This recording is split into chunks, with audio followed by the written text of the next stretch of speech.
Bangladesh is privileged to have some of the youngest people in the world in our workforce, but creating the kind of quality jobs that are needed for these people is the challenge of modern industry in Bangladesh. A little bit about what manufacturing is going to be in Bangladesh.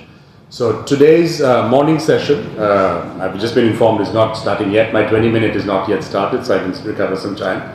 Let me just preface a little bit of what we are going to discuss today and what we hope to get out of it.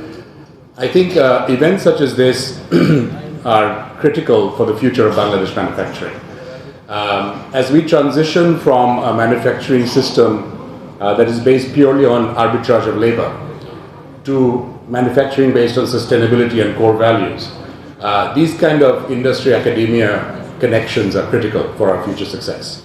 Bangladesh is privileged to have some of the youngest people in the world in our workforce, but creating the kind of quality jobs that are needed for these people is the challenge of modern industry in Bangladesh. So when we talk about, as Professor Tamim said, skills, we talk about the challenges of AI.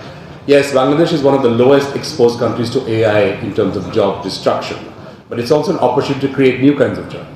So I think this kind of discussion today, the fact that we have so many students participating, presenting, we have some of the major corporates of Bangladesh in the room, I think this is an exciting time to think about the next factory of the world, if I may. We all know that the current factory of the world, and I'm looking forward to Dr. Westphal, is done. And there is need for risk diversification, source diversification.